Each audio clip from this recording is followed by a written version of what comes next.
지겨워. 너 질렸다고 위자료 줄 테니까 제발 좀 꺼져!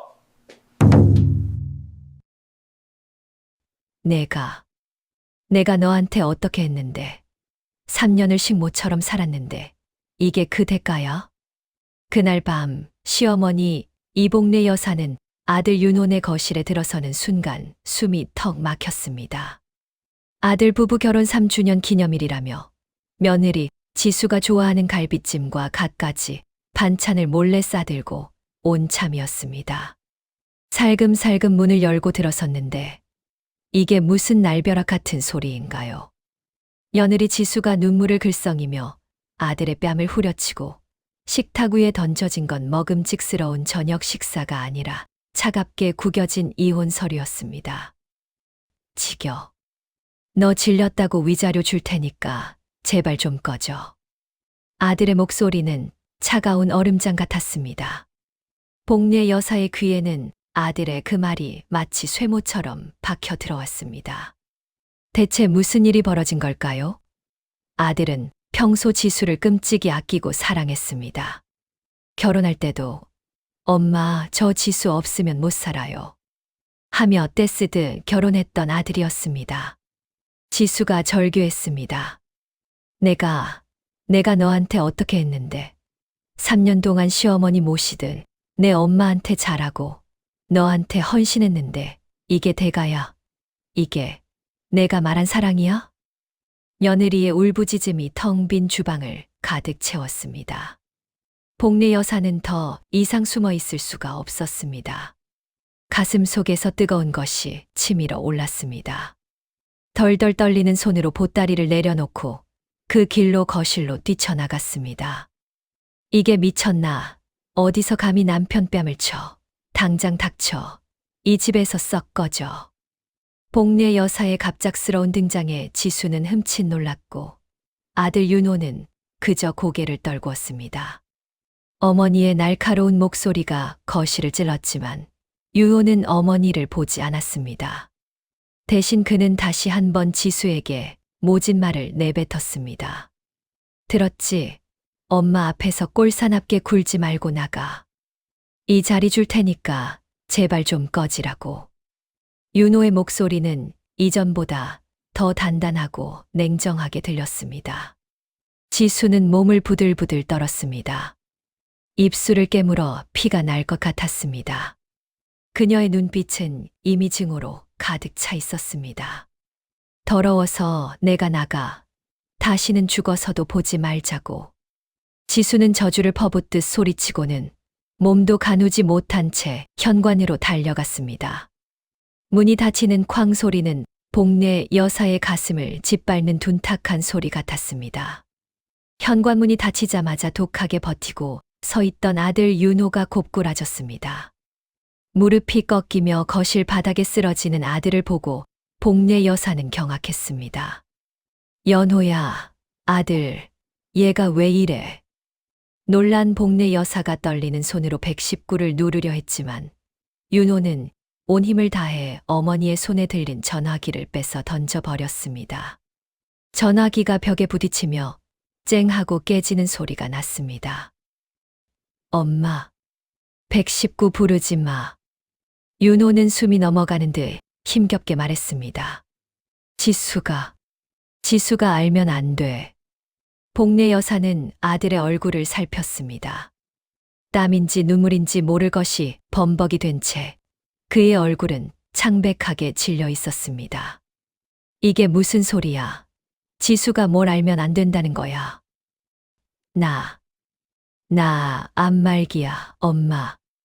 병원에서도 포기했어. 복례 여사는 그 말을 이해할 수 없었습니다. 암, 말기. 그 건강하고 튼튼하던 아들이 암이라니? 이게 무슨 소리야? 암이라니? 너 언제부터? 가망 없대. 지수 나 죽어가는 꼴 보면 평생 못 잊어. 나 미워하게 놔둬. 그래야 걔가 살아. 제발, 엄마. 윤호는 어머니의 손을 잡고 애원하듯 속삭였습니다. 그의 목소리는 뼈를 깎는 고통이었습니다. 복례 여사는 머리가 텅 비는 것 같았습니다. 이혼 서류, 모진 말, 그리고 이 모든 것이 아들이 아내에게 줄 수 있는 마지막 배려이자 스스로에게 내린 형벌이었다는 것을 깨달았습니다. 사랑이 아니라고 말할 수 없는 너무나 처절한 사랑이었습니다. 윤호는 그날부터 집에서 요양 아닌 요양을 시작했습니다. 복례 여사는 눈물로 아들을 간호했습니다. 며느리 지수는 남편을 증오하며 술로 밤을 지새운다는 소식이 들려왔습니다. 복례 여사는 아들의 뜻대로 지수에게 아무런 연락도 할 수 없었습니다. 시간은 너무나 빠르게 흘러갔습니다. 윤호는 한 달을 버텼지만 결국 기적은 일어나지 않았습니다. 싸늘하게 식은 아들의 손을 잡고 복례 여사는 목 놓아 울었습니다. 아들의 얼굴은 편안해 보였지만 복례 여사의 가슴은 갈기갈기 찢겨 나갔습니다. 빈소가 차려지고 복례 여사는 지수에게 연락하지 않았습니다. 아들의 마지막 부탁 때문이었습니다. 윤호가 죽었다는 사실을 알면 지수는 평생 죄책감에 시달릴 것입니다. 하지만 소문은 빠른 법이었습니다. 지수는 지인들에게서 소식을 듣고 미친 듯이 빈소로 달려왔습니다. 이 나쁜 놈아, 아프면 말을 했어야지. 일어나라고, 이 나쁜 새끼야. 지수는 영정사진 앞에서 소리를 질렀습니다. 복례 여사는 그 모습을 보며 울음을 삼켰습니다. 자신에게는 모질게 굴고 떠났지만 지수는 누구보다 슬퍼했습니다. 악에 받쳐 소리를 지르던 지수는 결국 실신하고 말았습니다. 시어머니 복례 여사는 며느리 지수의 손을 꼭 잡았습니다. 아들아, 내 사랑이 이렇게 아프구나. 지수는 시어머니의 곁에서 남편이 떠나는 마지막 날까지 자리를 지켰습니다. 장례가 끝나고 시간은 흘러 49일째 되던 날이었습니다. 복례 여사는 아침 일찍 지수를 불렀습니다. 두 사람은 텅 빈 납골당에서 마주했습니다. 윤호의 사진 앞에서 복례 여사는 떨리는 손으로 2개의 봉투를 내밀었습니다. 받아라. 지수는 봉투를 보지 않고 복례 여사를 올려다봤습니다. 복례 여사의 눈은 이미 퉁퉁 부어 있었습니다. 이 못난 놈이 너 고생 안 시키겠다고. 수술도 포기하고 남긴 돈이다. 사망보험금이랑 아들 통장이다. 지수의 손이 미세하게 떨렸습니다. 눈물이 왈칵 쏟아져 내렸습니다. 널 미워한 게 아니라 지 목숨보다 널 더 사랑해서 그런 거야. 그리고 너 어릴 때 부모님 여의고 사무치게 외로웠던 거. 윤호가 많이 걱정하다 갔다. 복례 여사는 지수의 야윈 손을 꼭 잡았습니다. 따뜻한 온기가 지수의 차가운 손에 스며들었습니다. 이제 넌 내 며느리 하지 마라. 과부 며느리 필요 없다. 대신 내 딸 하자. 하늘에 있는 윤호 목까지. 내가 너 엄마 할게. 나중에 너 좋은 사람 만나서 시집갈 때. 내가 혼주석에 앉아서 우리 딸 지켜볼게. 그때까지만 엄마랑 살자. 윤호는 떠나면서도 세상에 혼자 남을 아내를 걱정했고 세상에서 가장 따뜻한 어머니를 아내 곁에 남겨주었습니다. 피보다 진한 눈물로 맺어진 두 사람의 인연은 그렇게 다시 시작되고 있었습니다. 지수는 고개를 숙이고 하염없이 울었습니다.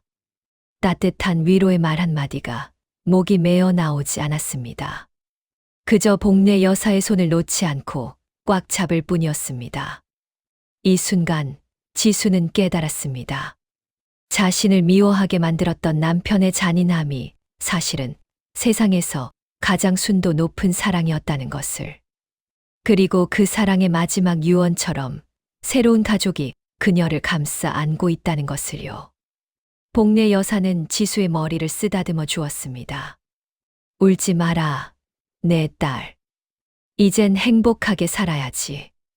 그날 납골당에서 복례 여사와 지수가 흘린 눈물은 3년 전 결혼식에서 흘린 그 어떤 눈물보다 진하고 뜨거웠습니다. 지수는 복례 여사의 품에 안겨 어린아이처럼 울었고, 복례 여사는 그 작은 등을 토닥이며 속삭였습니다. 괜찮다, 괜찮아. 이제라도 알았으니 괜찮다. 그 한마디에 지수는 모든 것을 내려놓는 기분이었습니다. 남편 윤호를 향한 증오, 배신감, 그리고 3년 동안 쌓아 올린 행복이 한순간에 무너졌던 허탈감까지 모든 부정적인 감정들이 복례 여사의 품 안에서 녹아내렸습니다. 납골당을 나서는 두 사람의 발걸음은 무거웠지만 서로를 의지하고 있었습니다. 지수는 이제 혼자가 아니었습니다. 자신을 딸이라 부르며 따뜻한 손을 내밀어준 시어머니가 있었습니다. 복례 여사의 집으로 돌아온 지수는 방에 들어가 한참을 울었습니다. 그리고 울음을 그친 후 그녀는 제일 먼저 윤호가 남긴 통장을 열어보았습니다. 그 안에는 윤호가 수술도 포기하고 모았다는 돈과 함께 깨끗한 종이에 인쇄된 한 통의 편지가 들어 있었습니다. 지수는 떨리는 손으로 편지를 펼쳤습니다. 윤호의 글씨였습니다. 사랑하는 내 아내 지수에게. 이 편지를 내가 읽을 때쯤이면 나는 이미 내 곁에 없을 거야. 내가 너에게 얼마나 끔찍하고 나쁜 남편이었는지 알아. 아마 넌 지금 나를 죽도록 미워하고 있겠지. 그래, 나를 미워해 줘. 그게 내가 살 수 있는 유일한 방법이니까. 나에게 남은 시간이 얼마 없다는 걸 알았을 때 제일 먼저 떠오른 생각은 지수 너를 어떻게 해야 할까였어. 내가 병들어서 죽어가는 모습을 내가 옆에서 지켜보는 건 나에게도 너에게도 가장 잔인한 형벌일 거라고 생각했어. 3년 동안 나한테 식모처럼 헌신했다는 내 말 맞지? 하지만 내게는 그 3년이 세상에서 가장 행복한 시간이었어. 널 떠나보내야 했어. 내가 없는 세상에서 내가 새로운 삶을 시작할 수 있도록, 나를 잊고 새 출발할 수 있도록 말이야. 내가 나에게 미련을 두지 않게 하려면 내가 가장 추악한 모습으로 너를 밀어내는 수밖에 없었어. 지수야, 미안하다. 그리고 고맙다. 너를 사랑한 건 내 생애 최고의 행운이었어. 엄마에게 널 부탁했어. 엄마는 너를 세상에서 가장 사랑하는 딸로 여겨주실 거야. 엄마 곁에서 꼭 행복하게 살아줘. 나는 괜찮아. 하늘에서 너를 지켜볼게. 마지막으로 내가 너에게 했던 모진 말들. 그 말들이 사실이 아니었다는 것을 꼭 기억해 줘. 너를 지겹다고 한 것도, 꺼지라고 한 것도 모두 거짓이었어. 사랑한다, 지수야. 영원히. 편지를 읽는 내내 지수는 목 놓아 울었습니다.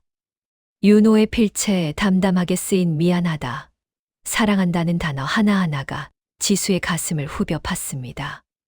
그녀는 윤호가 남긴 통장과 편지를 가슴에 품고 밤새도록 울고 또 울었습니다. 3년의 결혼 생활보다 단 한 통의 편지가 두 사람의 사랑을 더 깊이 증명했습니다. 이 순간 지수는 깨달았습니다. 사랑한다는 말 대신 미안하다는 말로, 곁에 남아달라는 말 대신 꺼지라는 말로 남편이 자신에게 전하고자 했던 마지막 절절한 진심을요. 다음 날 아침 복례 여사는 주방에서 밥을 짓고 있었습니다. 미닫이 문을 열고 들어선 지수는 어젯밤의 충격으로 퉁퉁 부은 얼굴이었지만 눈빛만은 단단하게 변해 있었습니다. 어머니, 제가 아침밥 할게요. 저도 이제 여기서 어머니 딸 노릇 제대로 할게요. 복례 여사는 지수의 손을 잡았습니다. 아이고, 내 딸. 내가 밥을 하게. 괜찮다.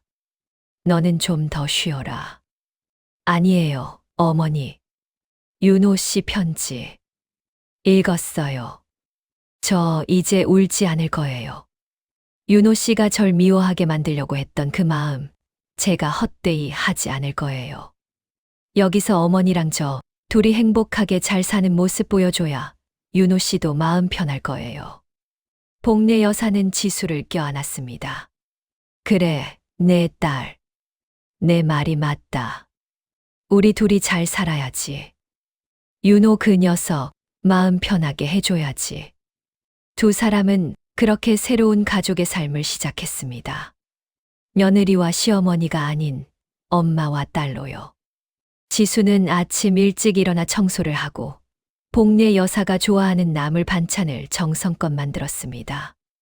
복례 여사도 지수가 어릴 때 부모를 여의고 외롭게 자랐다는 사실을 알기에 지수를 친딸처럼 보살폈습니다.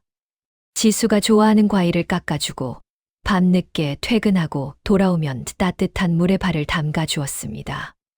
아이고, 우리 딸 발이 왜 이렇게 차갑니? 엄마가 주물러 줄게. 어머니, 괜찮아요. 저 괜찮아요. 지수는 눈물이 핑 돌았습니다. 이런 따뜻한 손길은 부모님이 돌아가신 후 처음 느껴보는 것이었습니다. 복례 여사는 아들이 없다는 사실에 슬퍼할 겨를도 없이 지수에게 모든 사랑을 쏟아부었습니다. 그녀는 지수를 보며 아들 윤호를 기억했고 윤호가 지수를 얼마나 사랑했는지 몸소 보여주려 애썼습니다. 지수는 시어머니의 이런 지극한 보살핌 속에서 자신이 잃었던 가족의 온기를 조금씩 되찾아가고 있었습니다. 세상에 홀로 남겨졌다고 생각했는데 세상에서 가장 따뜻한 가족이 그녀를 기다리고 있었던 것입니다. 그로부터 2달이 흘렀습니다. 시간은 모든 것을 치유하는 듯 했습니다. 지수는 다시 직장에 복귀했고 퇴근 후에는 곧장 집으로 달려와 복례 여사와 함께 저녁 식사를 준비했습니다. 주말에는 복례 여사와 손을 잡고 시장에 가거나 가까운 공원으로 산책을 나갔습니다. 어느 날 저녁 복례 여사가 식사를 마치고 지수에게 말했습니다. 지수야, 너도 이제 젊은데 언제까지 엄마 곁에만 있을 수는 없지 않니? 윤호가 남긴 돈 내가 쓰고 싶은 대로 써라. 그리고 좋은 사람 있으면 만나야지. 지수는 깜짝 놀랐습니다. 어머니, 무슨 말씀하세요? 저 결혼 생각 없어요.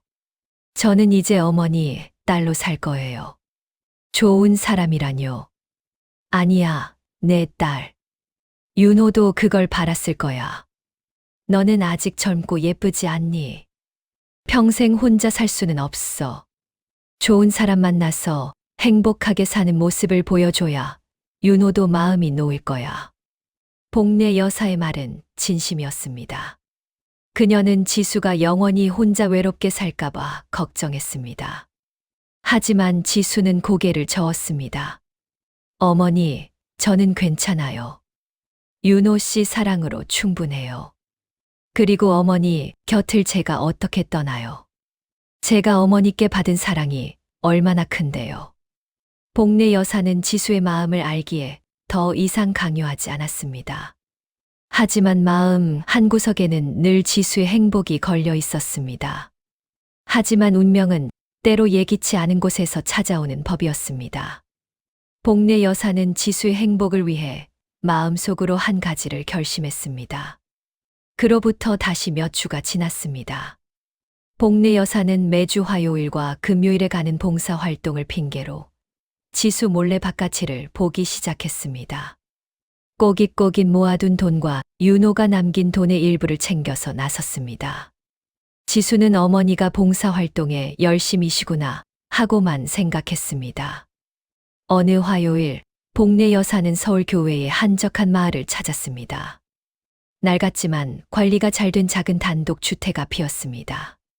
그녀는 떨리는 마음으로 초인종을 눌렀습니다. 문이 열리고 한 중년의 남자가 나왔습니다. 깔끔한 인상에 온화한 미소를 짓고 있었습니다. 어머님, 어서 오세요. 오래 기다리셨죠? 안에 들어오세요. 아이고, 김 선생. 이렇게 바쁘신데 시간을 내주셔서 고맙습니다. 복례 여사가 만난 남자는 바로 김민석이라는 이름의 공인중개사였습니다.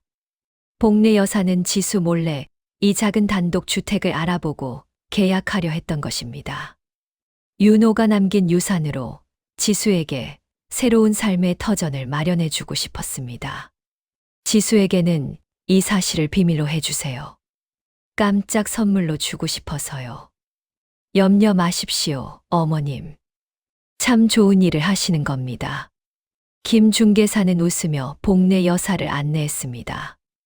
복례 여사는 집안을 둘러보았습니다. 햇살이 잘 들고 작은 마당도 있었습니다. 지수가 좋아할 만한 아담하고 예쁜 집이었습니다. 이 순간 복례 여사는 깨달았습니다. 아들이 아내에게 사랑을 남겼듯 자신도 딸에게 희망을 선물하고 싶다는 것을. 이 집이 지수의 외로움을 덜어주고 새로운 시작을 알리는 보금자리가 되어주기를 간절히 바랐습니다. 계약을 마치고 돌아오는 길, 복례 여사의 마음은 설렘과 함께 약간의 불안함으로 가득 찼습니다. 지수가 이 선물을 기뻐해 줄까요? 아니면 어머니 곁을 떠나는 것을 부담스러워할까요? 집에 도착했을 때 지수가 걱정스러운 얼굴로 복례 여사를 기다리고 있었습니다. 어머니, 왜 이렇게 늦으셨어요? 전화도 안 받으시고. 무슨 일 있으셨어요? 복례 여사는 애써 미소를 지었습니다. 아이고, 우리 딸 걱정했구나. 엄마 괜찮다. 봉사 활동이 좀 길어졌단다.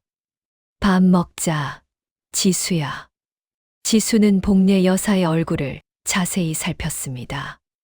어머니의 얼굴에 희미한 땀방울이 맺혀 있었고 가슴이 평소보다 더 거칠게 뛰고 있는 것을 느꼈습니다. 뭔가 숨기고 있다는 예감이 들었지만 지수는 더 이상 묻지 않았습니다. 어머니에게도 비밀은 필요할 테니까요. 그날 밤 복례 여사는 잠자리에 누워 통장을 다시 만져보았습니다.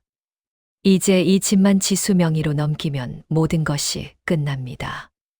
윤호의 목까지 지수를 행복하게 해주겠다는 약속을 지킬 수 있을 것 같았습니다. 그런데 그때 현관문 밖에서 낯선 남자의 목소리가 들렸습니다. 여기 윤호 씨 댁 맞죠? 유품 정리 때문에 연락드렸는데요. 복례 여사는 깜짝 놀라 몸을 일으켰습니다. 윤호의 유품은 이미 모두 정리했습니다. 대체 무슨 유품이 남았다는 말일까요? 복례 여사가 방문을 열고 거실로 나섰을 때 지수가 이미 문을 열어주고 있었습니다. 현관에는 낯선 50대 남자가 서 있었습니다. 그리고 그 남자의 손에는 낡고 오래된 종이 상자 하나가 들려 있었습니다. 이게 뭔가요? 윤호 유품은 이미 다 정리했어요. 복례 여사가 경계심 가득한 목소리로 물었습니다. 남자는 고개를 숙이며 말했습니다. 고인께서 돌아가시기 전에 저에게 맡기셨습니다. 가장 힘들 때, 아내가 혼자가 되었을 때 전해달라고요. 이 안에 아주 중요한 열쇠가 들어 있습니다. 열쇠, 윤호가 생전에 이토록 중요한 것을 어머니와 아내에게 알리지 않고 왜 낯선 남자에게 맡긴 걸까요? 복례 여사와 지수의 시선은 동시에 그 낡은 종이 상자에 꽂혔습니다. 상자 안에는 대체 무엇이 들어 있을까요? 복례 여사와 지수는 낡은 종이 상자를 바라보았습니다. 낯선 남자가 건넨 상자 안에는 대체 무엇이 들어 있을까요? 남자는 상자를 거실 바닥에 조심스럽게 내려놓고는 정중하게 인사했습니다. 저는 윤호 씨의 고등학교 동창이자 법률 상담을 해주던 사람입니다. 고인께서 이 상자를 맡기시며 부디 어머님과 사모님께서 이혼의 상처를 극복하고 새로운 삶을 시작하려 할 때 전해달라고 하셨습니다. 더 이상 드릴 말씀은 없습니다. 부디 두 분 건강하십시오. 남자는 말을 마치자마자 급히 자리를 떠났습니다. 복례 여사는 현관문이 닫히는 소리를 듣고도 한참 동안 그 자리에 멍하니 서 있었습니다. 지수 역시 눈을 떼지 못하고 상자를 바라보았습니다. 어머니, 저게 뭘까요? 지수가 떨리는 목소리로 물었습니다. 글쎄다. 윤호가 마지막까지 우리한테 비밀로 한 게 있었나 보구나. 복례 여사는 조심스럽게 상자 앞으로 다가갔습니다. 낡은 종이 상자 위에는 윤호의 필체로 지수와 엄마께 마지막 숙제라고 쓰여 있었습니다. 두 사람은 나란히 앉아 상자를 열었습니다. 상자 안에는 얇게 접힌 지도 한 장과 오래된 열쇠 꾸러미, 그리고 통장 몇 개가 들어 있었습니다. 통장은 윤호가 지수에게 준 것보다 훨씬 오래전에 개설된 것이었습니다. 복례 여사가 지도를 펼쳤습니다. 지도는 서울의 중심부, 종로 근처를 표시하고 있었습니다. 특정 건물에 빨간 펜으로 동그라미가 그려져 있었고, 그 옆에는 작은 글씨로 행복이발소라고 적혀 있었습니다. 행복이발소, 이게 대체 뭐 하는 곳일까요? 지수가 고개를 갸웃거렸습니다. 이게 지도라니. 윤호가 왜 이런 걸 남겼을까? 복례 여사는 지도를 살피다가 문득 열쇠 꾸러미를 보았습니다. 꾸러미 중 하나는 금속 열쇠가 아니라 마치 낡은 나무로 만든 듯한 작은 조각이었습니다. 조각에는 행복이라는 글자가 희미하게 새겨져 있었습니다. 복례 여사는 통장들을 하나씩 꺼내 들었습니다. 모두 윤호가 결혼하기 훨씬 전부터 만들어진 통장이었습니다.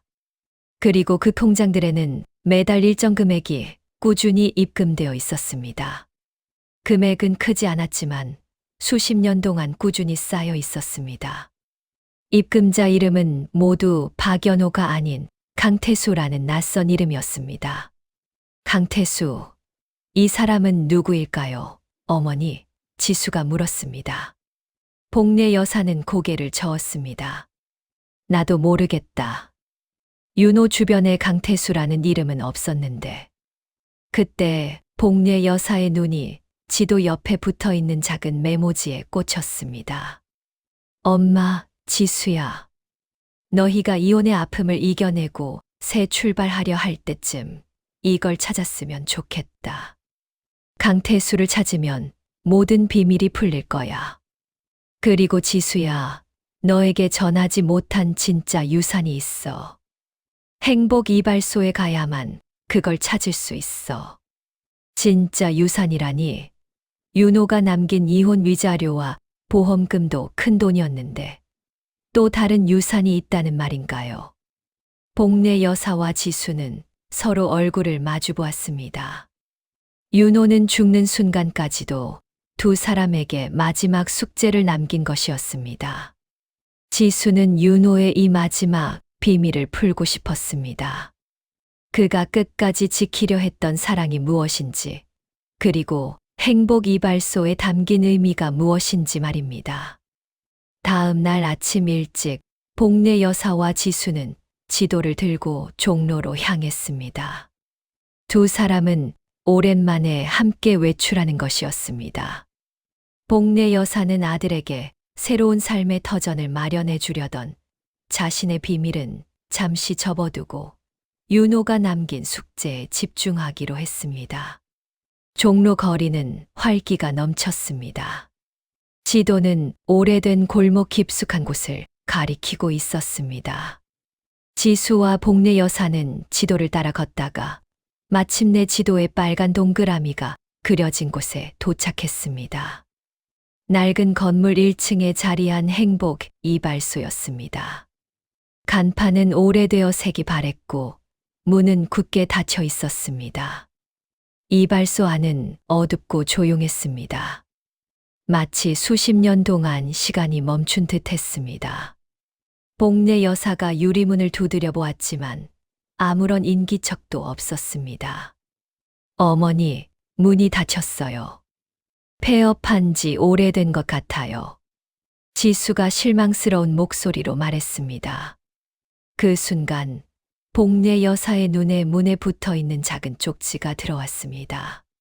강태수 이발사는 매주 수요일 오후에만 잠시 문을 엽니다. 강태수, 강태수다, 지수야. 통장에 있던 그 이름, 복례 여사가 흥분해서 소리쳤습니다. 바로 오늘이 수요일이었습니다. 두 사람은 이발소 앞에 있는 작은 나무 의자에 앉아 강태수라는 남자를 기다리기로 했습니다. 복례 여사는 지수에게 어깨동무를 해주었습니다. 우리 윤호가 얼마나 머리를 썼는지 참 대단한 녀석이다. 마지막까지 우리를 이렇게 움직이게 하는구나. 기다리는 동안 복례 여사는 지수에게 윤호의 어린 시절 이야기를 해주었습니다. 윤호는 어릴 때부터 남달리 생각이 깊었어. 어릴 적에 아빠가 돌아가시고 내가 시장에서 장사하느라 바쁠 때도 혼자 밥 잘 챙겨 먹고 동생들까지 보살폈단다. 겉으로는 무뚝뚝해도 속은 깊은 아이였지. 지수는 복례 여사의 이야기에 귀를 기울였습니다. 윤호가 보여주지 않았던 또 다른 모습을 알게 될수록 그를 향한 사랑은 더 깊어졌습니다. 오후 2시쯤 되었을까요? 낡은 철문이 열리더니 키가 크고 흰 머리가 단정한 70대 초반의 노인이 안에서 나왔습니다. 혹시 강태수 이발사님이신가요? 복례 여사가 조심스럽게 물었습니다. 노인은 복례 여사와 지수를 훑어보더니 미소를 지었습니다. 그렇습니다. 두 분은 누구신지. 복례 여사는 상자에서 윤호가 남긴 나무 조각 열쇠를 꺼내 보였습니다. 저희가 박윤호의 어머니와 아내입니다. 윤호가 저희에게 이걸 전해달라고 했습니다. 노인은 나무 조각 열쇠를 보자마자 얼굴이 굳어졌습니다. 그의 눈빛에 깊은 슬픔이 스쳤습니다. 박윤호, 그 녀석이. 결국 노인은 말을 잇지 못하고 고개를 떨구었습니다. 노인은 이내 눈물을 닦고 두 사람을 이발소 안으로 안내했습니다. 이발소 안은 낡은 가구들과 오래된 거울, 그리고 희미한 포마드 냄새로 가득 차 있었습니다. 윤호는 제 아들입니다. 강태수 이발사가 덤덤하게 말했습니다. 복례 여사와 지수는 동시에 숨을 들이켰습니다. 네, 아드님이라니요. 복례 여사는 충격의 말을 잃었습니다. 윤호가 이 남자의 아들이라니? 강태수 이발사는 긴 한숨을 내쉬었습니다. 윤호는 제 아들 강연호였습니다. 복례 여사님은 윤호의 어머니가 아니라 저희 아내입니다. 이 순간 복례 여사가 며느리 지수의 시어머니가 아니라는, 그리고 윤호가 복례 여사의 아들이 아니라는 충격적인 진실이 밝혀졌습니다. 이 모든 복잡한 관계 속에 얽힌 충격적인 비밀은 대체 무엇일까요?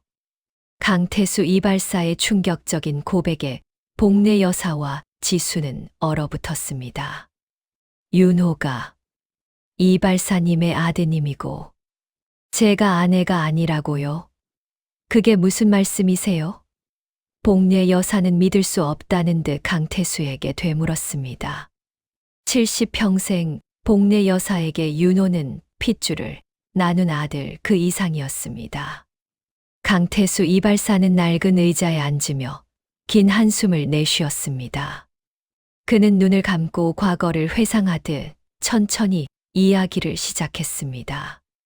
그의 목소리는 나이가 들었지만 단단했고 그 안에 수많은 세월의 회한이 담겨 있었습니다.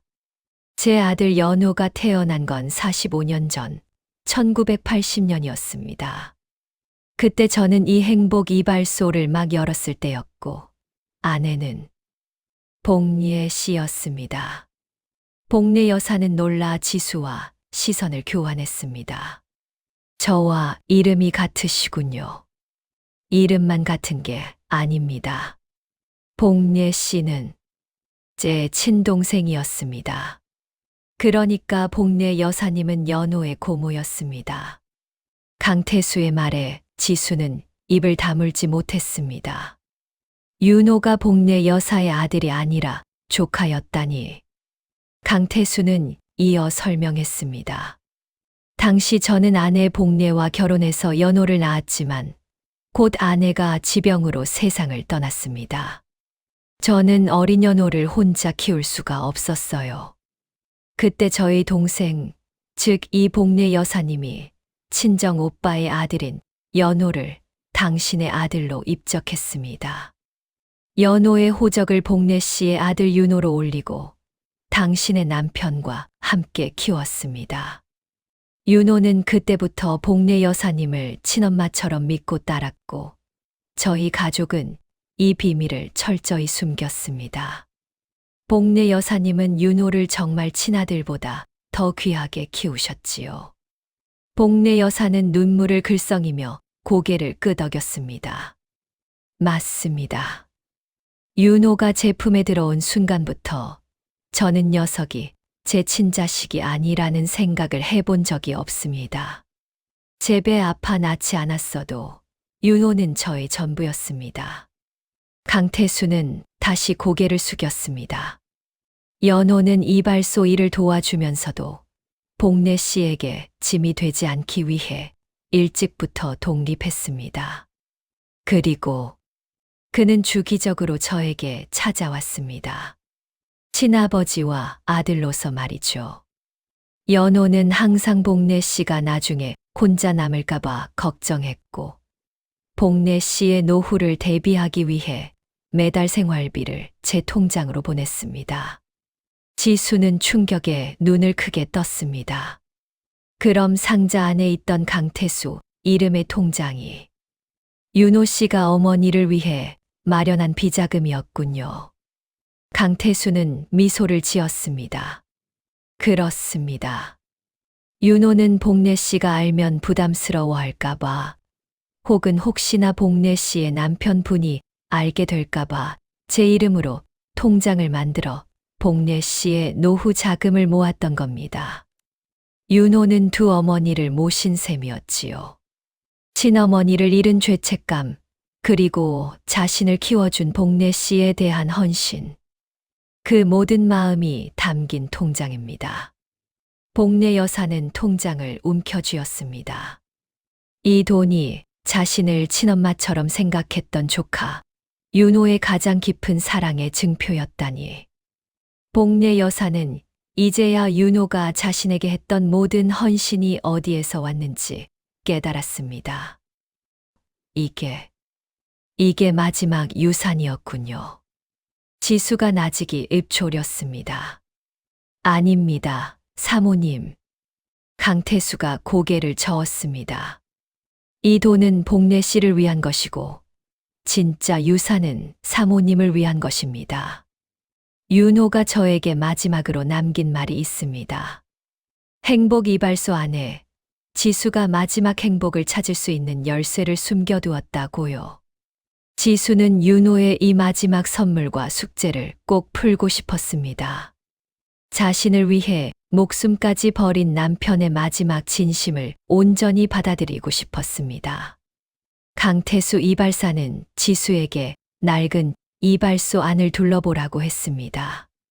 상자 안에 있던 나무 조각 열쇠가 어디에 쓰일지 찾아보라는 것이었습니다. 이발소 안은 정말 오래된 물건들로 가득했습니다. 지수는 이발의자, 낡은 거울, 포마드, 통 등을 하나씩 살폈습니다. 복례 여사는 윤호의 어린 시절 이야기와 강태수와의 관계에 대해 강태수와 조용히 대화를 나누고 있었습니다. 지수는 이발소 구석에 놓인 낡은 캐비닛 앞으로 갔습니다.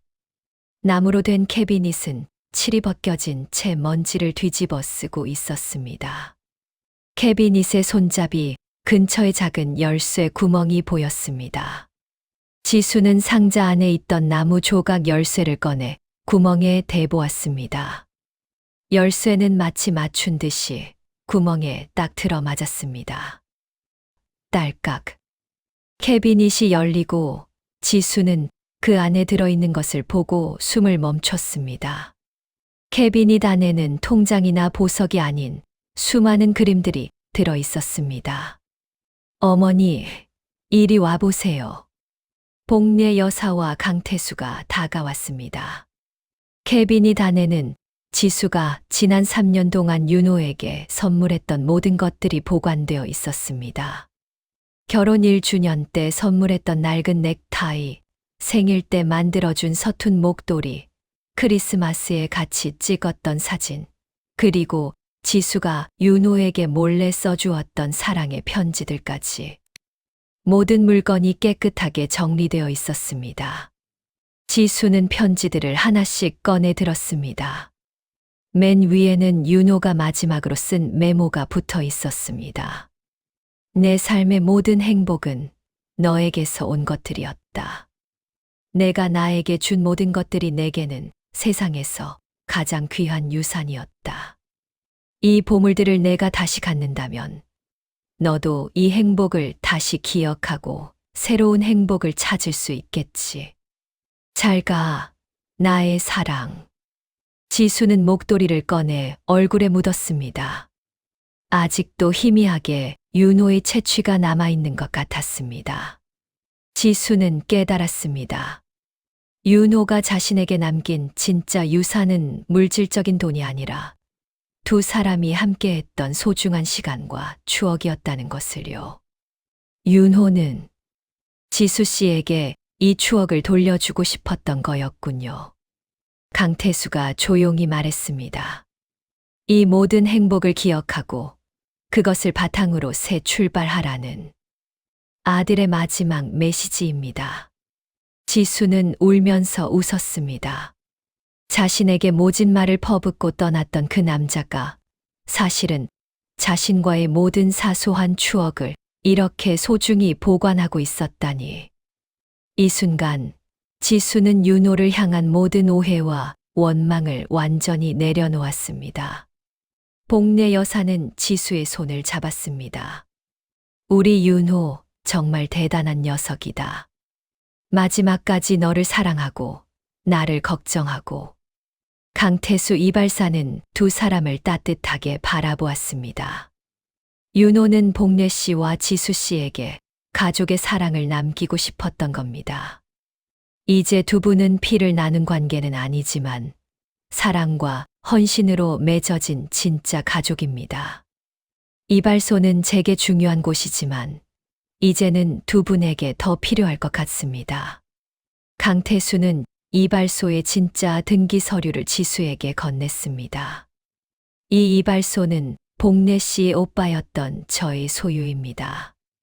하지만 윤호는 이곳을 행복 이발소라 불렀습니다. 복례 씨와 지수 씨가 이 이발소를 팔든 새로운 사업을 시작하든 윤호가 남긴 마지막 유산으로 두 분이 함께 가장 행복한 삶을 찾으시길 바랍니다. 강태수와 복례 여사 그리고 지수는 이발소 안에서 따뜻한 미소를 나누었습니다. 세 사람은 피로 맺어진 관계는 아니었지만 한 남자 윤호의 깊고 숭고한 사랑을 통해 진정한 가족이 되었습니다. 지수는 윤호의 마지막 유품을 통해 가장 아팠던 기억 속에서 가장 큰 사랑의 깨달음을 얻었습니다. 이제 그녀는 어머니 복례 여사와 함께 이 행복 이발소에서 새로운 삶을 시작해야 합니다. 하지만 이 낡은 이발소는 과연 두 사람에게 어떤 미래를 열어줄까요? 윤호가 남긴 행복 이발소의 등기 서류를 받아든 지수의 마음은 복잡했습니다. 돈이나 건물이 중요한 것이 아니었습니다. 윤호가 자신에게 남긴 사랑의 무게가 너무나 무겁고 또 감사했습니다. 어머니, 이발소를 어떻게 할까요? 팔아야 할까요? 지수가 복례 여사에게 물었습니다. 복례 여사는 낡은 이발소 의자에 앉아 거울을 바라보았습니다. 거울 속에는 자신이 아닌 젊은 시절의 강태수와 어린 윤호가 서 있는 것 같았습니다. 팔기는 뭘 파니? 윤호가 왜 굳이 행복 이발소라고 불렀겠니? 이 안에 우리들의 행복했던 추억이 다 들어있는데. 그리고 이 집은 윤호 친아버지의 터전이기도 했잖니. 우리가 이발소를 그대로 둘 수는 없지만 윤호의 뜻대로 이곳을 행복한 곳으로 만들면 좋겠다. 복례 여사의 말에 지수는 무언가 깨달은 뜬 눈을 반짝였습니다. 맞아요, 어머니. 저에게는 윤호 씨가 남긴 돈도 있고 어머니도 함께 계시잖아요. 저희가 이곳에서 새로운 가게를 열어요. 어머니가 좋아하시는 정갈한 반찬 가게를 여는 건 어때요? 어머니, 손맛은 정말 최고잖아요. 윤호 씨도 항상 어머니 반찬이 최고라고 했었는데. 복례 여사의 얼굴에 환한 미소가 피어났습니다. 그녀는 평생을 시장에서 장사하며 산 사람이었기에 다시 장사를 한다는 생각에 가슴이 설렜습니다. 반찬 가게라. 그래, 좋구나. 윤호가 좋아하던 갈비찜, 잡채, 그리고 내가 좋아하는 나물 반찬 잔뜩 만들어서 팔면 되겠지. 두 사람은 그 자리에서 가게 이름을 정했습니다. 윤호네 행복 반찬. 윤호의 이름과 이발소의 이름을 딴 두 사람의 새로운 보금자리이자 희망이었습니다. 그날부터 복례 여사와 지수는 이발소를 반찬 가게로 바꾸는 작업에 착수했습니다. 강태수 이발사는 흔쾌히 이발소 집기들을 정리해 주었습니다. 낡은 의자를 걷어내고 거울을 떼어내자 오래된 나무 마루가 드러났습니다. 두 사람은 벽지를 새로 바르고 깨끗한 냉장고와 조리대, 그리고 작은 카운터를 놓았습니다. 복례 여사와 지수는 하루 종일 함께 땀을 흘렸습니다. 며느리와 시어머니가 아닌 딸과 엄마로서 서로를 의지하며 힘든 공사 과정을 이겨냈습니다.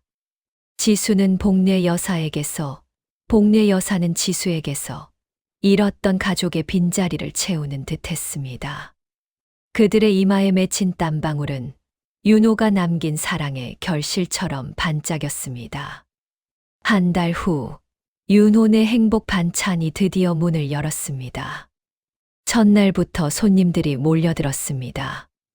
복례 여사의 손맛은 예전 시장에서 장사할 때와 다름없이 일품이었고, 지수는 깔끔하게 포장하고 친절하게 손님을 맞았습니다. 아이고, 사장님, 이 잡채는 꼭 옛날 어머니가 해주시던 맛이에요.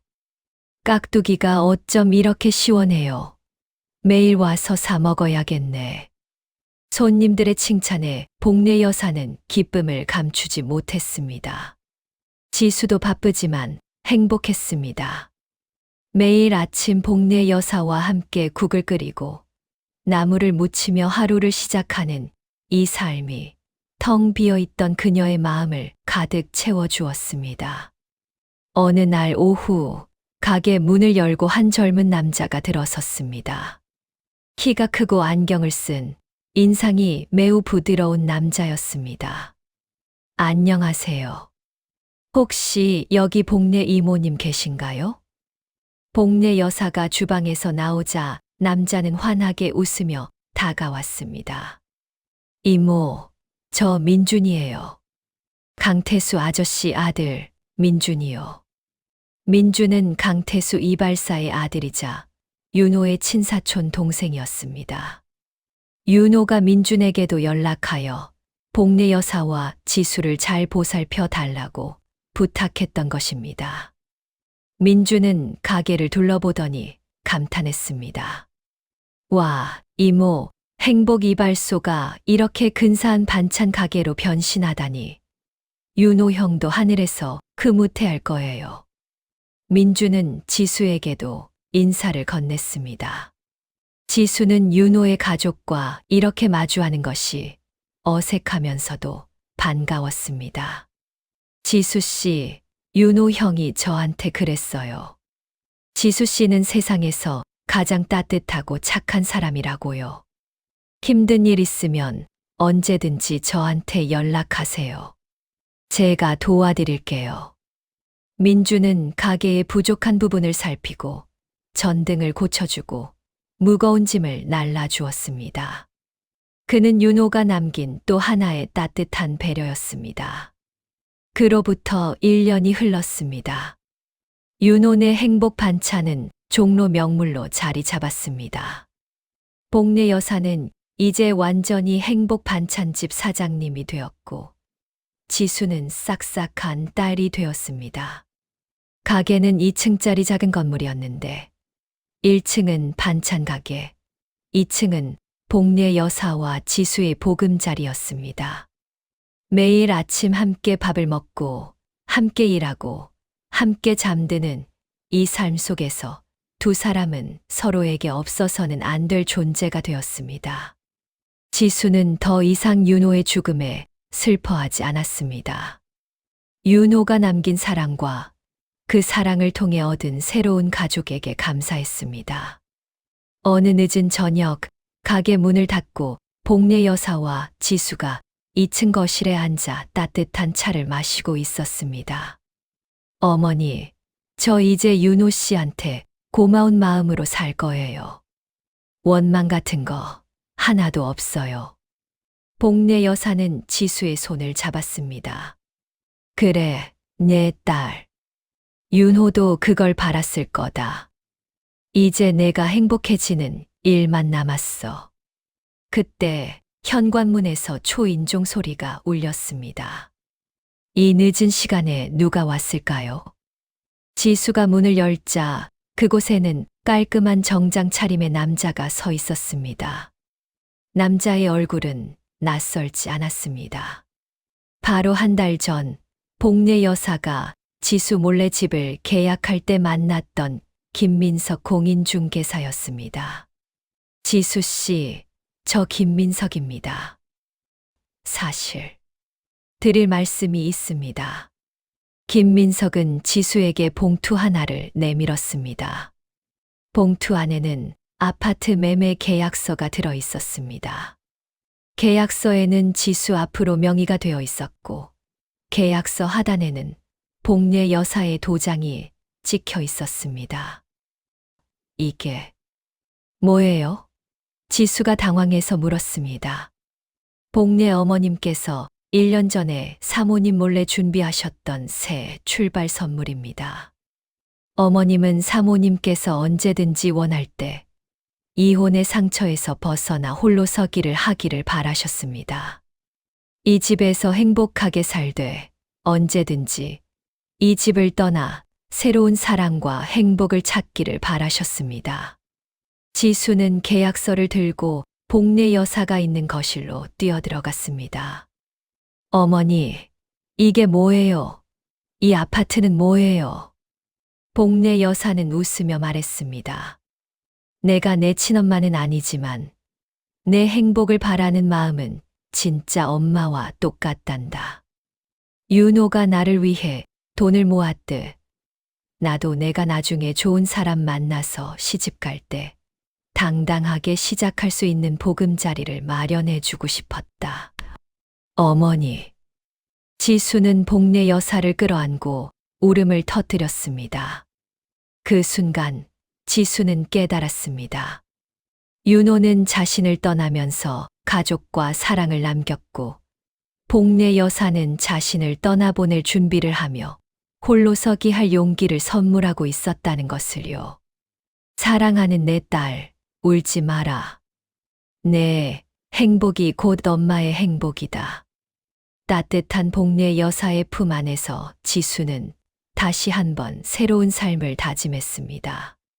그녀에게는 이제 사랑하는 엄마가 있고, 새로운 보금자리가 있고, 그리고 윤호의 사랑으로 가득 찬 윤호의 행복 반찬이 있었습니다. 그녀의 미래는 이제 비어있지 않았습니다. 복례 여사의 숭고한 사랑이 담긴 아파트 매매 계약서를 품에 안고 지수는 밤새 잠을 이루지 못했습니다. 윤호가 자신을 위해 목숨을 바쳐 사랑을 증명했고, 이제 복례 여사가 자신을 위해 홀로 서기의 기회까지 마련해 주었습니다. 이 두 사랑의 무게가 지수를 짓누르는 것이 아니라 앞으로 나아갈 용기를 주었습니다. 다음 날 아침, 지수는 출근 준비를 마친 복례 여사를 붙잡고 단호하게 말했습니다. 어머니, 제가 이 아파트 받을게요. 하지만 당장 이 집을 떠나지는 않을 거예요. 그래, 내 딸. 내 마음대로 하거라. 그 집은 내 거니까. 복례 여사는 따뜻하게 웃었습니다. 대신 제가 이 아파트에 새로운 목표를 세울 거예요. 윤혼의 행복 반찬 2호점을 낼 거예요. 어머니 손맛을 더 많은 분들께 알려드리고 싶어요. 그리고 어머니가 평생 힘들게 장사하셨으니 이제 제가 어머니의 수호천사가 되어 드릴게요. 복례 여사는 지수의 말에 눈시울이 붉어졌습니다. 자신을 끔찍이 아끼고 생각해 주던 윤호가 환생한 것 같은 기분이었습니다. 아이고, 내 딸. 내 마음이 어찌 이리 곱니. 내가 해준다면 엄마는 더 바랄 게 없다. 지수는 복례 여사의 손을 잡았습니다. 저희 행복해져야죠. 윤호 씨가 지켜보고 있을 테니까요. 그날 이후 지수는 반찬 가게 일을 마치면 아파트가 있는 동네로 부지런히 움직였습니다. 김민석 공인중개사는 지수의 2호점 계획을 듣고 기꺼이 임대차 계약까지 도와주었습니다. 1호점의 성공을 발판 삼아 지수는 청년 창업 대출까지 받아 사업을 확장하기로 결정했습니다. 지수는 사업 계획서를 쓰면서 윤호와의 3년을 끊임없이 되짚었습니다.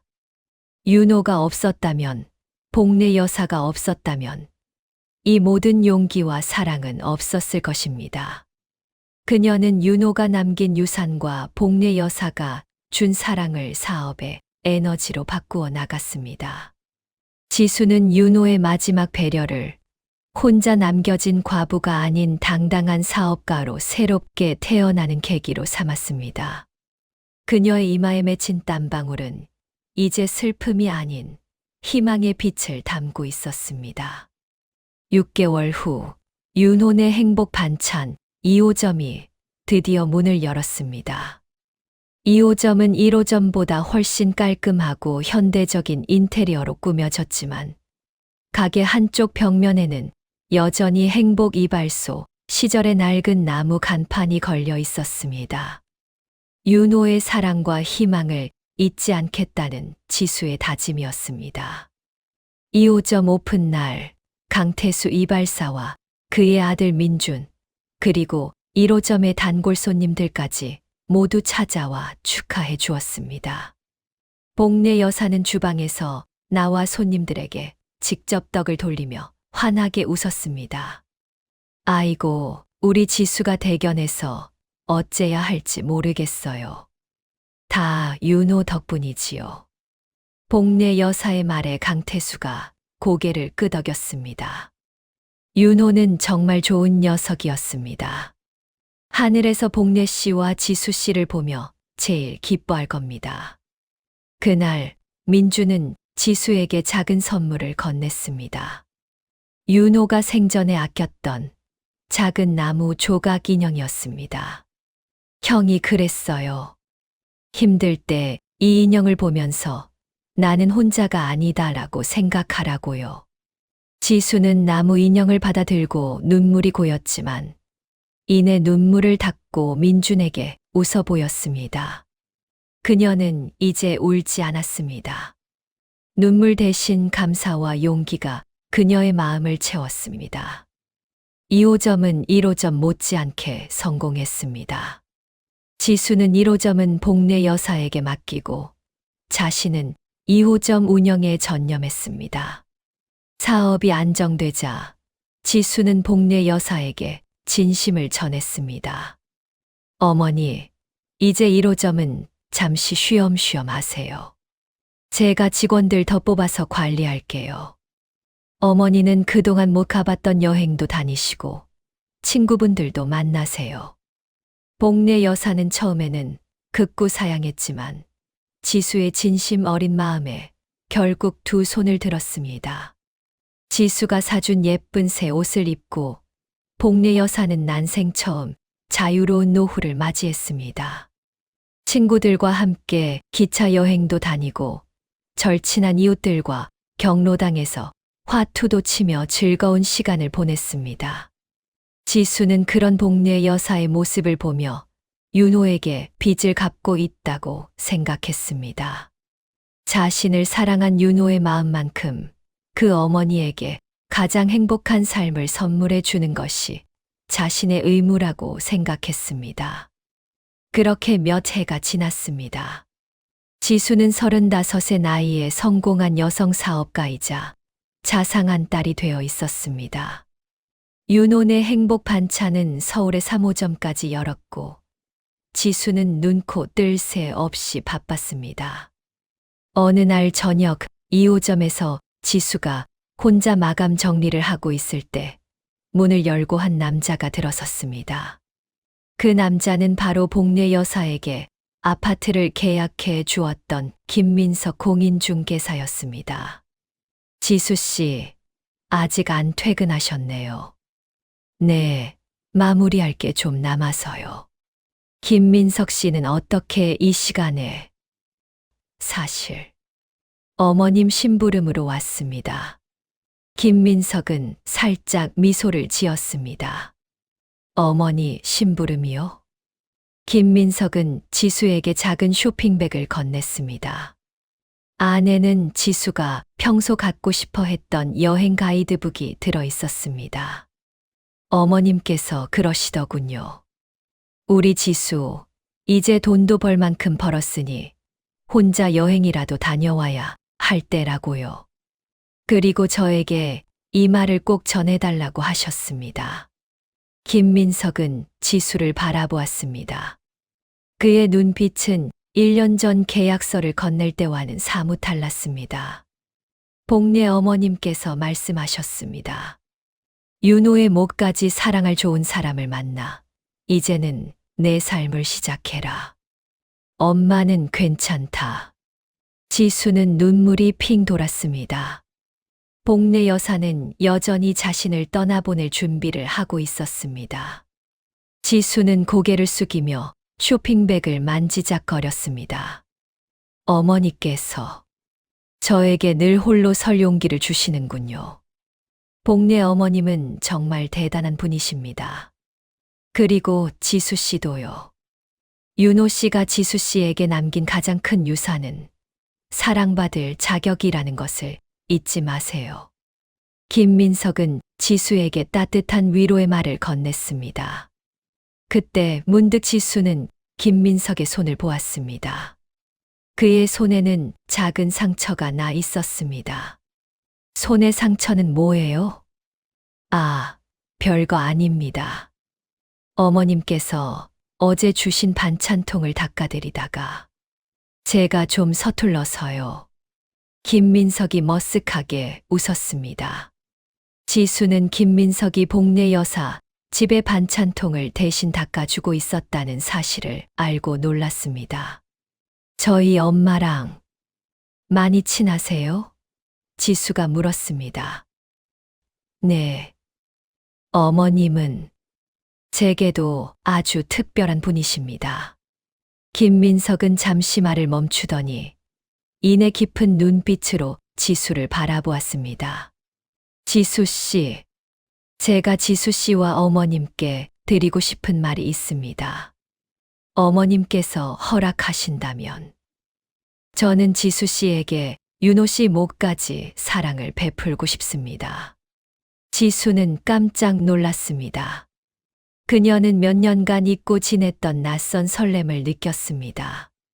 김민석은 지수에게 따뜻한 미소와 함께 새로운 시작을 위한 가장 진실된 고백을 전하고 있었습니다.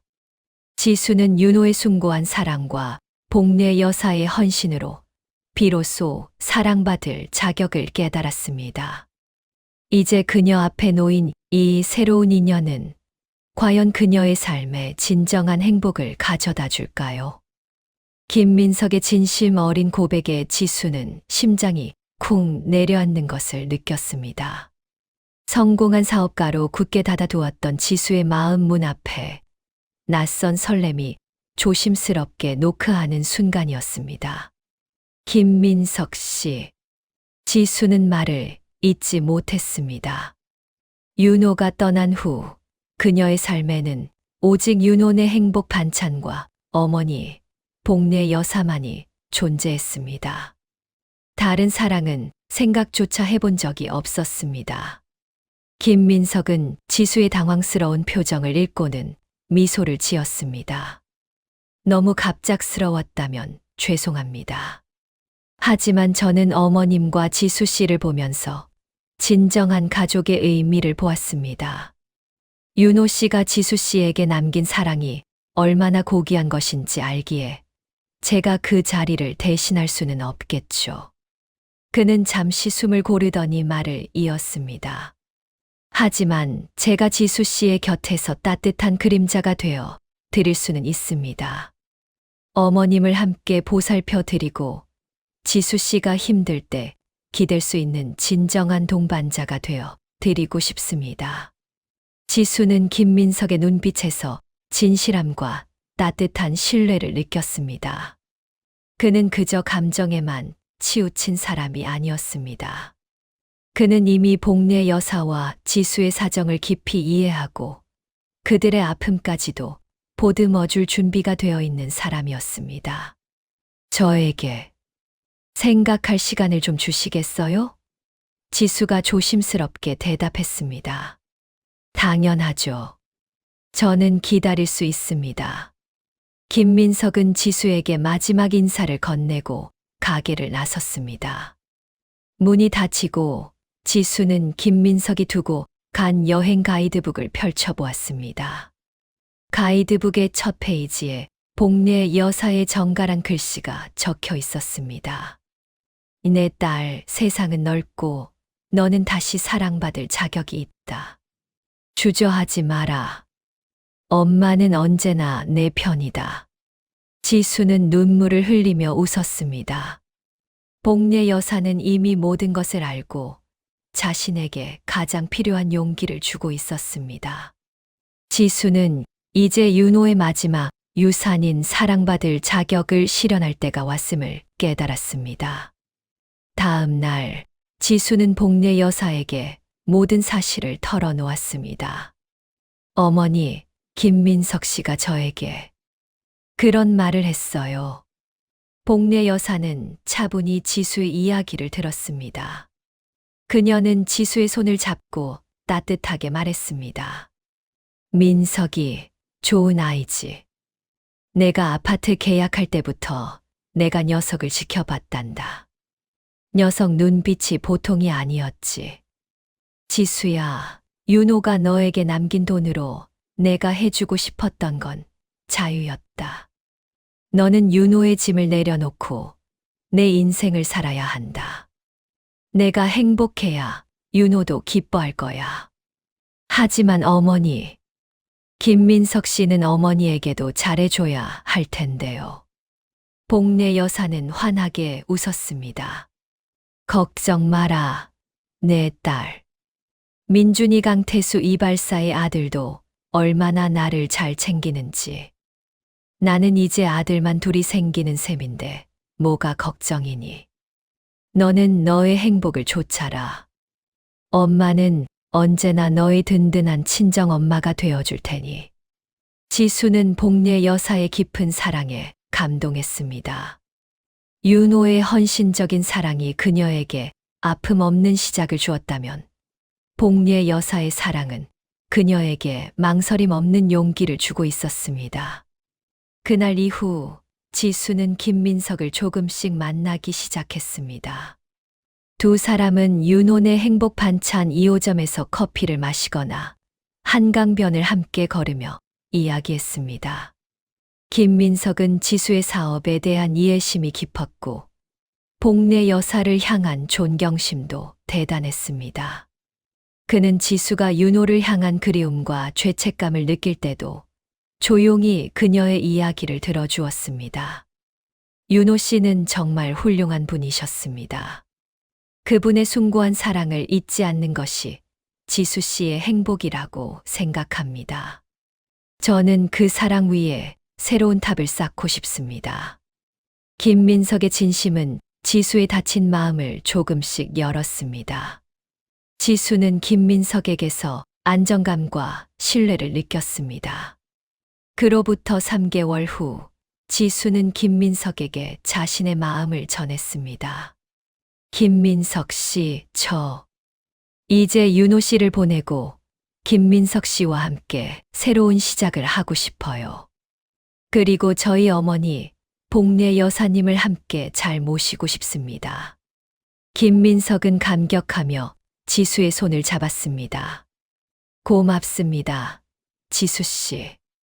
제가 복례 어머님께 친아들 이상의 존재가 되어 드릴게요. 그리고 지수 씨에게는 평생 후회 없는 동반자가 되어 드리겠습니다.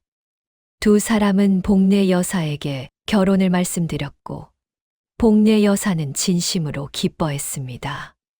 드디어 우리 딸이 행복을 찾는구나. 윤호야, 내 목까지 행복하게 살게 할 테니 걱정 마라. 결혼식은 소박하게 치러졌습니다. 하객은 가족처럼 지내는 강태수, 이발사와 민준, 그리고 윤혼의 행복 반찬의 직원들과 단골 손님들이었습니다. 결혼식 당일 지수는 웨딩드레스를 입고 대기실에 앉아 있었습니다. 복례 여사가 들어서더니 지수에게 낡은 은반지 하나를 건넸습니다. 이건 윤호가 나에게 청혼할 때 줬던 반지다. 변변한 것 하나 해주지 못했다며 미안해하던 녀석의 마음이 담긴 반지지. 이제 내가 이걸 가져라. 윤호가 너를 얼마나 사랑했는지, 그리고 내가 얼마나 축복받은 사람인지를 잊지 말라는 뜻으로. 지수는 눈물을 글썽이며 반지를 받았습니다. 그리고 그 반지를 자신의 목걸이에 조용히 걸었습니다. 윤호의 사랑을 마음속에 영원히 간직하겠다는 다짐이었습니다.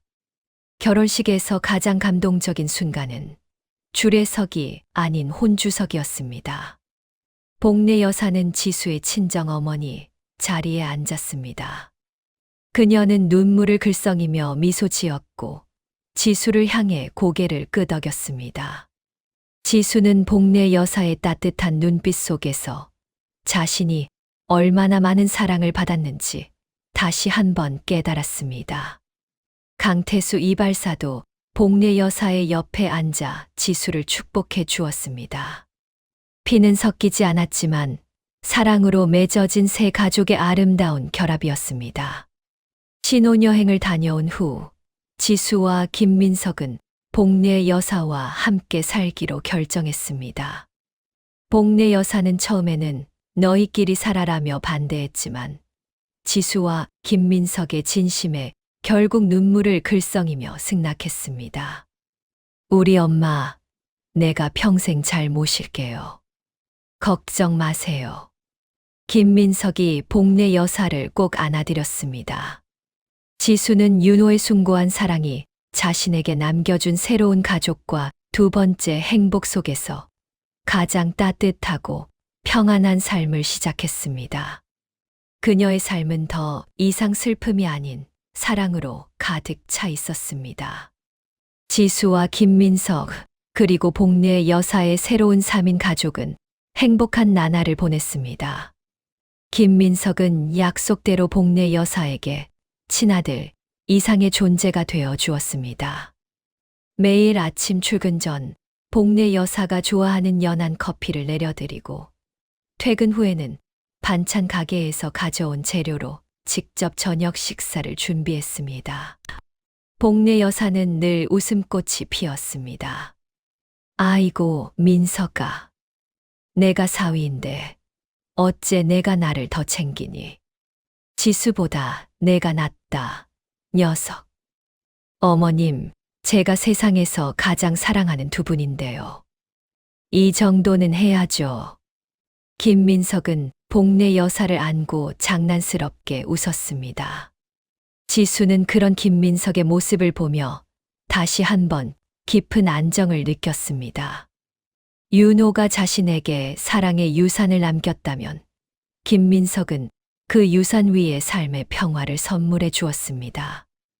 윤혼의 행복 반찬은 지수와 김민석의 헌신적인 노력으로 더욱 번창했습니다. 지수는 김민석이 부동산 전문가라는 강점을 활용해 2호점을 프랜차이즈 시스템으로 확장하기 시작했습니다. 지수는 반찬의 레시피와 품질 관리를, 김민석은 매장 관리와 법률 자문을 담당했습니다. 두 사람은 일과 삶에서 완벽한 파트너였습니다. 결혼 2년 차, 지수는 벅찬 기쁨을 안고 복례 여사와 김민석에게 임신 소식을 전했습니다. 어머니, 민석 씨. 저, 아기가 생겼어요. 복례 여사는 그 자리에서 털썩 주저앉아 눈물을 흘렸습니다. 아이고, 윤호야. 내가 하늘에서 우리 딸에게 마지막 선물을 주었구나. 김민석은 지수를 끌어안고 기쁨을 감추지 못했습니다. 지수 씨, 고마워요. 정말 고마워요. 복례 여사는 그날부터 지극정성으로 지수를 보살폈습니다. 평생 시장에서 장사하며 험하게 써온 손이었지만 이제는 따뜻한 어머니의 손이 되어 지수의 배를 만져주고 산모에게 좋은 보양식을 끊임없이 만들어 주었습니다. 지수는 복례 여사의 지극한 사랑 속에서 잃어버렸던 친정엄마의 온기를 다시 한번 느꼈습니다. 그녀의 뱃속 아기는 윤호의 헌신적인 사랑과 복례 여사의 축복, 그리고 김민석의 변함없는 신뢰 속에서 무럭무럭 자라났습니다. 10개월 후, 지수는 예쁜 딸을 낳았습니다. 아이의 이름은 김은호였습니다. 민석의 성과 떠나간 윤호 연호의 이름에서 따온 호를 붙인 이름이었습니다. 윤호의 숭고한 희생을 잊지 않고 그의 사랑을 영원히 기리겠다는 지수와 김민석의 약속이었습니다. 딸 은호가 태어나자 복례 여사의 삶은 완전히 달라졌습니다. 은호는 복례 여사의 삶의 이유이자 가장 큰 행복이 되었습니다. 복례 여사는 시장에서 일하느라 제대로 키우지 못했던 아들 조카 윤호를 향한 미안함과 사랑을 모두 손녀 은호에게 쏟아부었습니다. 아이고, 우리 은호. 할미가 우리 은호 때문에 산다. 복례 여사는 하루 종일 은호를 안고 놓을 줄 몰랐습니다. 아이가 태어난 후 강태수 이발사와 그의 아들 민준도 자주 찾아왔습니다. 은호는 이제 사랑과 헌신으로 맺어진 대가족의 귀한 막내가 되었습니다. 은호가 돌을 맞았을 때 지수와 김민석은 은호를 안고 납골당을 찾았습니다. 윤호가 잠들어 있는 곳이었습니다. 복례 여사와 강태수 이발사도 함께였습니다.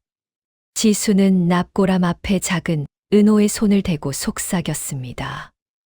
윤호 씨, 우리 딸이에요. 이름은 은호예요. 윤호 씨의 사랑이 만들어낸 가장 큰 선물이에요. 그때 복례 여사가 윤호의 납골함을 어루만지며 눈물을 흘렸습니다. 윤호야, 너는 내 목숨보다 사랑했던 지수에게 가장 큰 행복을 남기고 갔구나. 이젠 편히 쉬거라. 내 아내와 내 딸은 내가 지켜줄 테니 걱정 마라. 강태수 이발사 역시 눈물을 훔쳤습니다. 연호야, 내 삶은 짧았지만 내 사랑은 영원히 남아 이 가족을 지켜주고 있다. 그날 지수는 비로소 윤호의 죽음을 완벽하게 받아들이고 이별할 수 있었습니다. 윤호의 사랑은 사라진 것이 아니라 딸 은호와 따뜻한 가족의 형태로 영원히 남아 있었기 때문입니다. 세월이 흘러 은호가 7살이 되었습니다. 어느 날 저녁 은호는 복례 여사에게 물었습니다. 할머니, 아빠는 2명이에요. 왜 엄마는 윤호 아빠 얘기도 하고 민석 아빠 얘기도 해요? 복례 여사는 은호의 작은 손을 잡고 따뜻하게 웃었습니다. 응, 우리 은호. 너는 세상에서 가장 사랑을 많이 받은 아이란다. 윤호 아빠는 하늘에 계신 수호천사이고 민석 아빠는 내 곁을 지켜주는 든든한 버팀목이야. 너는 두 아빠의 가장 큰 사랑의 결실이지. 은호는 그 말을 이해하지 못했지만 할머니의 따뜻한 미소에 고개를 끄덕였습니다. 지수와 김민석은 복례 여사와 은호를 바라보며 미소를 나누었습니다. 윤호네 행복 반찬은 이제 지역사회에 따뜻한 선행을 베푸는 모범 기업이 되었습니다. 지수는 윤호가 남긴 유산으로 시작된 이 모든 행복을 사회에 환원하는 것이 윤호의 마지막 뜻을 기리는 길이라고 생각했습니다. 지수는 가끔씩 행복 이발소였던 1호점의 낡은 나무 간판을 바라보며 속삭였습니다.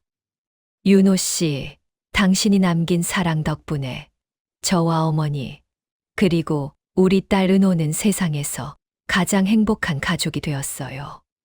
고맙고 사랑해요.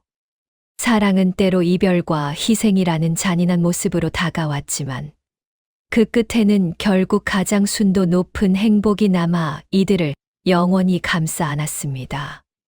피보다 진한 눈물로 맺어진 이들의 이야기는 이렇게 따뜻한 사랑의 전설로 영원히 계속될 것입니다.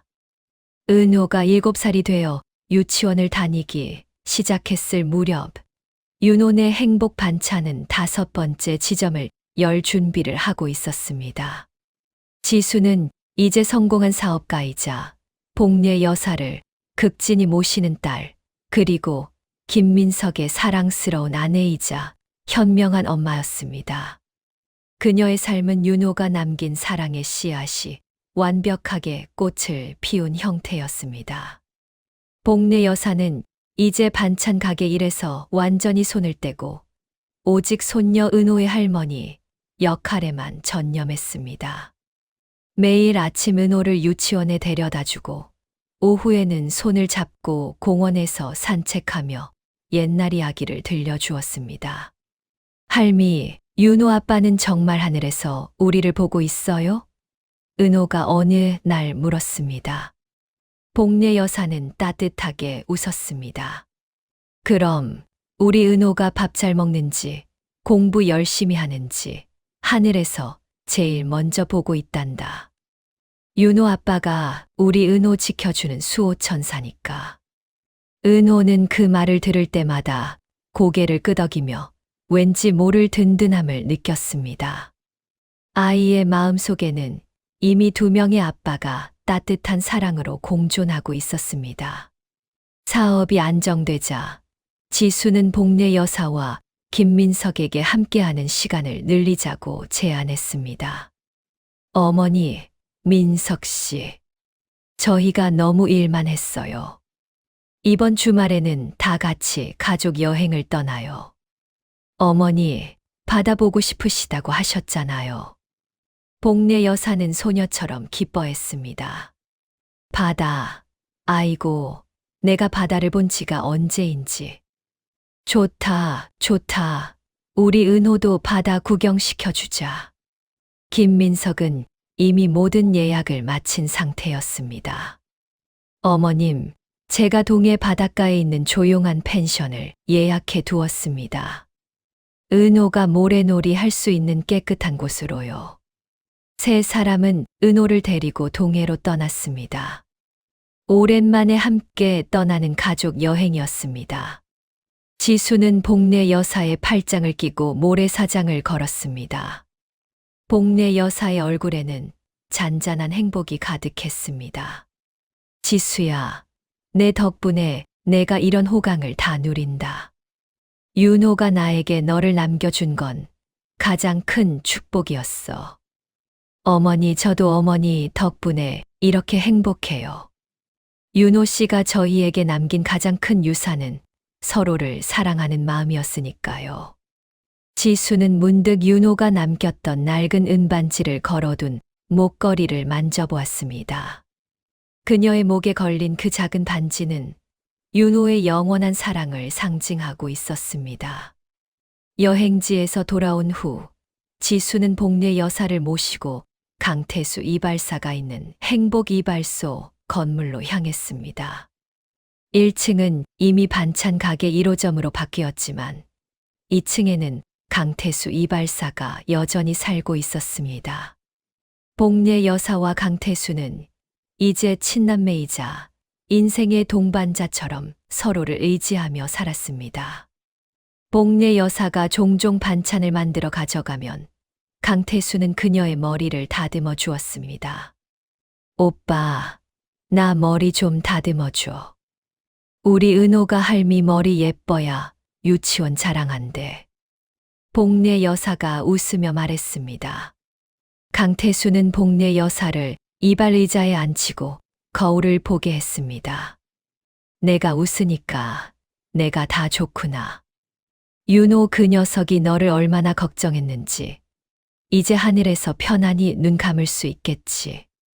지수는 그 모습을 보며 가슴이 따뜻해졌습니다. 윤호의 숭고한 사랑이 생전에 소원했던 두 어머니의 평화를 실현시킨 것입니다. 그로부터 3년의 세월이 더 흘렀습니다. 은호는 초등학교에 입학했고 지수는 반찬 가게를 지역복지재단과 연계하여 어려운 이웃에게 반찬을 나누는 나눔 사업을 시작했습니다. 윤혼의 행복 반찬은 이제 단순한 식료품점이 아닌 사랑을 나누는 상징이 되었습니다. 어느덧 80줄에 접어든 복례 여사는 여전히 건강했지만 김민석과 지수는 복례 여사의 건강 검진을 빠짐없이 챙겼습니다.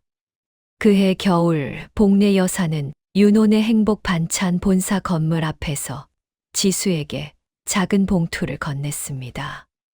봉투 안에는 주택 청약 통장이 들어 있었습니다. 지수야, 이 통장. 내가 민석이랑 결혼할 때부터 내가 몰래 모아둔 거다. 윤호가 남긴 돈은 윤호가 원한 대로 너의 새 출발 자금으로 쓰였고, 이 돈은 내 딸 은호에게 주고 싶다.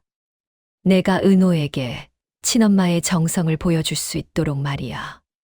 지수는 눈물을 글썽이며 통장을 받았습니다. 어머니, 저희에게 이미 충분히 많은 것을 주셨잖아요. 아니다, 내 딸. 엄마에게는 주는 기쁨이 더 크단다.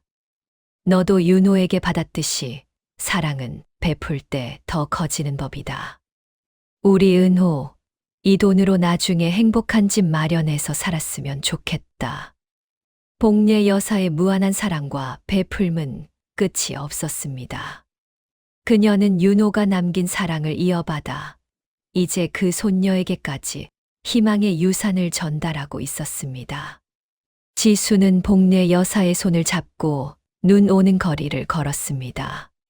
하얀 눈이 두 사람의 머리 위에 소복이 쌓였습니다. 지수는 이 순간이야말로 진정한 행복임을 깨달았습니다.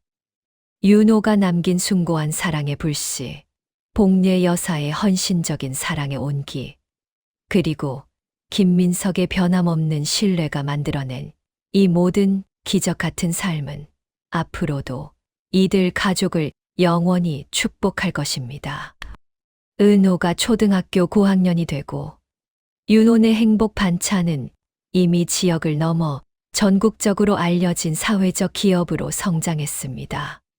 지수와 김민석은 성공에 안주하지 않고 복례 여사의 뜻에 따라 나눔 사업을 확대하며 윤호의 사랑을 실천했습니다. 어느덧 아흔을 바라보는 복례 여사는 여전히 건강했지만 그녀의 기억력은 가끔씩 흐려지곤 했습니다. 특히 윤호의 이야기에 대해서는 더욱 그러했습니다. 지수야, 우리 윤호는 언제쯤 오려나? 엄마 반찬 제일 좋아했는데. 지수는 복례 여사의 손을 잡고 미소 지었습니다. 어머니, 윤호 씨는 곧 올 거예요. 어머니가 가장 좋아하시는 갈비찜 잔뜩 만들어 놓으세요. 지수는 복례 여사가 윤호가 죽었다는 사실을 잊고 그를 기다리는 행복 속에서 살기를 바랐습니다. 윤호가 자신에게 그랬던 것처럼 이제는 지수가 복례 여사에게 따뜻한 현실을 만들어주는 셈이었습니다. 김민석은 복례 여사의 기억이 흐려질 때마다 인내심을 갖고 옆에서 그녀를 보살폈습니다. 어머님, 윤호가 오늘 제가 만든 커피 마시고 싶다고 하던데요. 제가 얼른 한 잔 내려올게요. 김민석의 깊은 배려는 복례 여사에게 안정감을 주었습니다. 그는 복례 여사에게 윤호가 될 수 없었지만 윤호가 남긴 사랑의 빈자리를 가장 완벽하게 채워주는 사위이자 아들이었습니다. 그해 가을, 복례 여사는 갑작스럽게 쓰러지셨습니다. 병원으로 옮겼지만 의사는 노환으로 인한 자연스러운 과정이라고 말했습니다. 지수와 김민석, 그리고 은호는 복례 여사의 병실을 지켰습니다. 지수는 복례 여사의 손을 잡고 눈물을 흘렸습니다. 어머니, 저예요, 지수. 일어나세요. 복례 여사는 힘겹게 눈을 떴습니다. 그녀의 눈빛은 이전보다 훨씬 맑았습니다. 그녀는 지수를 보더니 희미한 미소를 지었습니다. 지수야, 내가 꿈을 꾸었다. 우리 윤호가 환하게 웃으며 나를 보러 왔더구나. 엄마, 이제 그만 쉬세요. 지수가 엄마 목까지 행복하게 살 거예요 하고. 복례 여사의 말에 지수와 김민석은 눈물을 멈출 수 없었습니다. 어머니, 제가 잘할게요. 어머니 목까지 제가 더 사랑하고 나눌게요. 그래, 내 딸.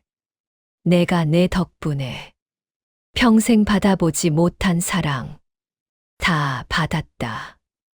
윤호한테도 고맙고, 민석이, 너한테도 고맙다.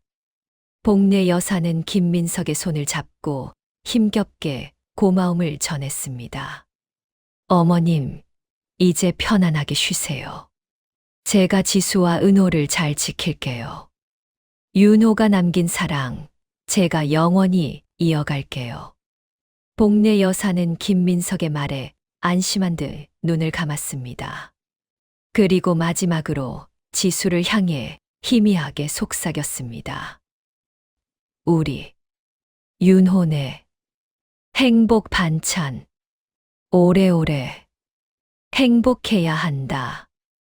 복례 여사는 그렇게 따뜻한 가족들의 품에서 평화롭게 눈을 감았습니다. 그녀의 마지막 순간은 외롭지 않았습니다. 그녀는 윤호가 남긴 가장 큰 유산인 사랑과 가족 속에서 편안하게 떠났습니다. 복례 여사의 장례는 윤호네 행복 반찬의 모든 직원들과 지역 주민들의 애도 속에서 치러졌습니다. 지수와 김민석은 복례 여사가 돌아가셨다는 슬픔보다는 그녀가 윤호와 재회했을 것이라는 생각에 따뜻한 안도감을 느꼈습니다. 장례를 마친 후 지수는 복례 여사의 유품을 정리했습니다. 유품 중에는 윤호가 남긴 낡은 은반지와 함께 지수와 은호, 그리고 김민석과 함께 찍은 가족 사진이 고이 간직되어 있었습니다. 사진 속 복례 여사는 세상에서 가장 행복한 미소를 짓고 있었습니다. 그리고 복례 여사의 통장 중 하나에서 낡은 통장 하나가 발견되었습니다. 지수가 결혼 전부터 운영했던 주택 청약 통장이었습니다. 통장 속에는 복례 여사가 매달 꼬박꼬박 넣었던 작은 금액들이 수십 년의 세월 동안 쌓여 있었습니다. 금액은 크지 않았지만 딸의 미래를 위해 준비했던 어머니의 지극한 정성이었습니다. 지수는 그 통장을 김민석에게 보여주며 눈물을 흘렸습니다. 어머니는 끝까지 저에게 사랑과 희망을 주고 가셨어요. 윤호 씨가 남긴 사랑이 저를 살렸고 어머니의 헌신이 저를 지켜주셨어요.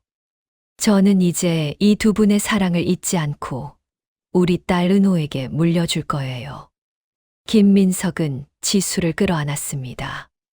지수 씨, 윤호 씨와 어머님은 우리 곁을 떠났지만 그분들의 사랑과 희생은 영원히 우리 가족을 지켜줄 거예요. 윤혼의 행복 반찬이 이 두 분의 사랑의 상징이 될 수 있도록 우리 더 열심히 살아요. 지수는 고개를 끄덕였습니다. 그녀의 삶은 윤호의 숭고한 사랑에서 시작되어 복례 여사의 깊은 헌신으로 완성되었습니다. 이제 그녀에게는 사랑하는 남편과 딸, 그리고 두 분의 사랑이 담긴 가장 소중한 이름이 남아 있었습니다.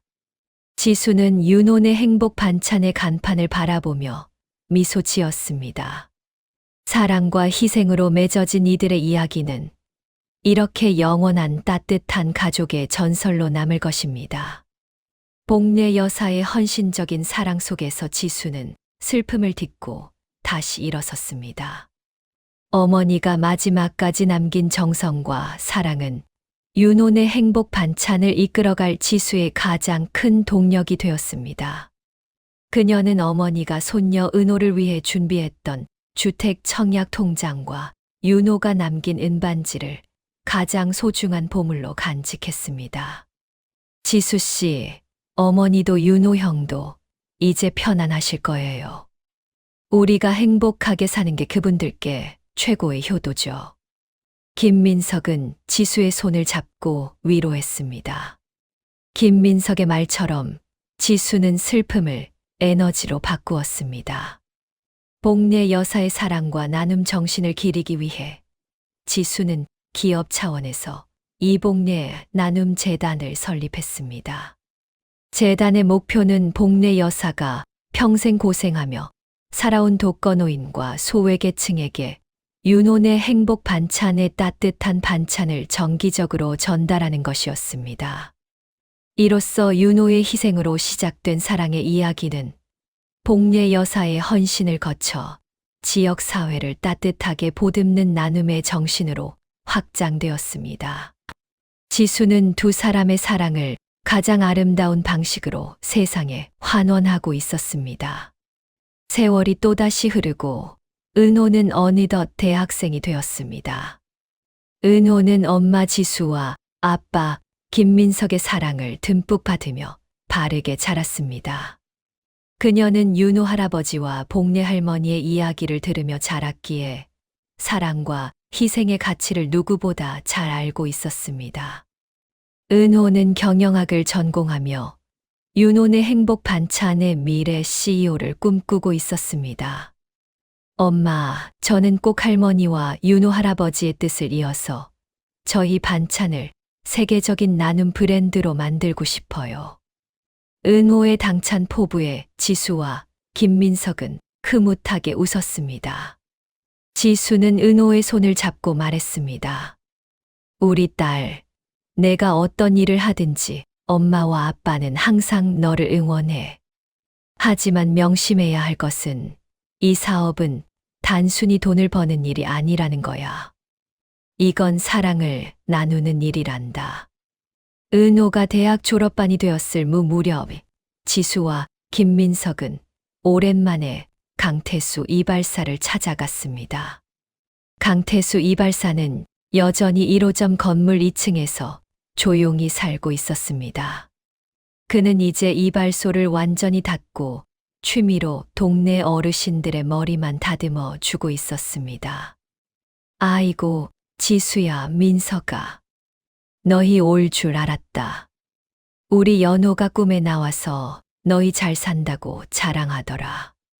강태수 이발사는 백발이 성성했지만 눈빛은 여전히 온화했습니다. 세 사람은 함께 차를 마시며 윤호와 복례 여사의 옛 이야기를 나누었습니다. 강태수 이발사는 윤호가 어린 시절 이발소에서 몰래 그림을 그리던 이야기를 들려주었습니다. 연호는 복례 씨한테 짐이 되지 않으려고 얼마나 애를 썼는지 몰라.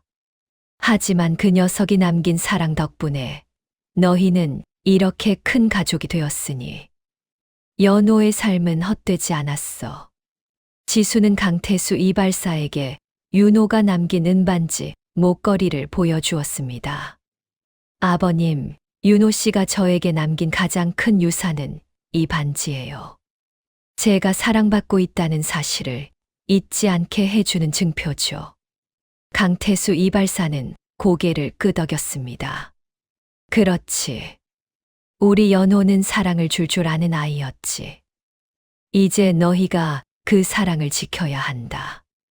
그로부터 다시 5년 후 은호는 대학을 졸업하고 윤혼의 행복 반찬의 경영기획팀장으로 입사했습니다. 그녀는 젊은 감각과 함께 할머니의 나눔 정신을 접목하여 기업의 새로운 성장을 이끌었습니다. 지수는 은호에게 이복례 나눔 재단의 운영을 맡기며 말했습니다. 은호야, 이 재단이 우리 가족의 가장 중요한 유산이란다. 윤호 할아버지의 숭고한 사랑과 복례 할머니의 따뜻한 헌신이 담겨 있으니까. 이 사랑을 내가 영원히 이어주렴. 은호는 눈물을 글썽이며 고개를 끄덕였습니다. 엄마, 걱정 마세요. 저는 윤호 할아버지와 복례 할머니, 그리고 엄마 아빠의 사랑으로 자랐어요. 이 사랑을 세상에 돌려줄게요. 지수는 은호가 자랑스러웠습니다. 윤호가 남긴 사랑의 씨앗은 이제 훌륭하게 자라나 다음 세대로 이어지고 있었습니다. 지수는 김민석의 손을 잡고 윤혼의 행복 반찬 본사 건물을 바라보았습니다. 건물 옥상에는 이복례 나눔 재단의 이름이 새겨진 간판이 빛나고 있었습니다. 민석 씨, 우리 참 잘했죠. 이 모든 게 꿈만 같아요. 김민석은 지수의 어깨를 감싸 안았습니다. 당신이 있었기에 가능했어요, 지수 씨. 윤호 형이 당신에게 남긴 사랑의 힘이 이 모든 기적을 만들었습니다. 두 사람은 조용히 미소 지으며 윤호와 복례 여사의 사랑이 영원히 깃든 그 공간을 바라보았습니다.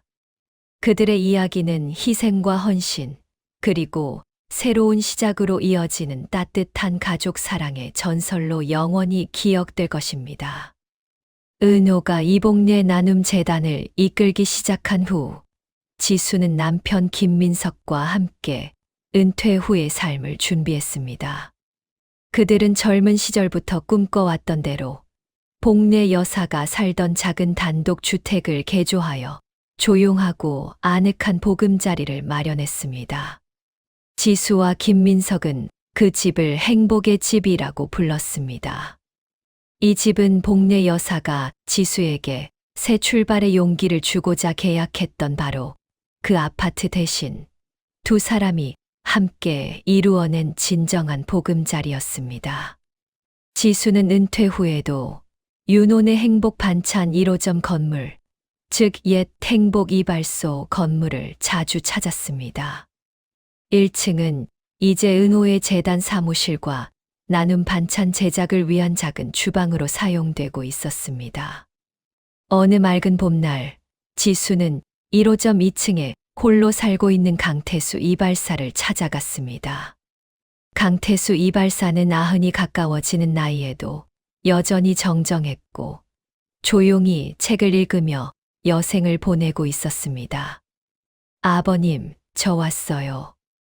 은호가 어머니처럼 따뜻한 반찬 드시라고 가져왔어요. 아이고, 우리 은호가 벌써 이렇게 효녀가 되었구나. 고맙다. 지수는 강태수 이발사와 마주 앉아 오랜만에 윤호의 이야기를 나누었습니다. 아버님, 윤호 씨가 저희에게 남긴 가장 큰 유산은 결국 이 가족의 인연이었어요. 복례 어머니와의 관계를 통해 저에게 새로운 어머니를 주셨고, 아버님을 통해 저에게 진정한 친정을 남겨주셨죠. 강태수 이발사는 눈을 감고 미소를 지었습니다. 우리 연호가 죽어서도 너를 이렇게 돌보고 있으니 이제는 내가 마음 놓고 하늘에 가도 되겠구나. 그때 강태수 이발사는 지수에게 낡은 나무 조각 하나를 건넸습니다. 바로 예전에 행복 이발소의 캐비닛을 열었던 그 나무 조각 열쇠였습니다.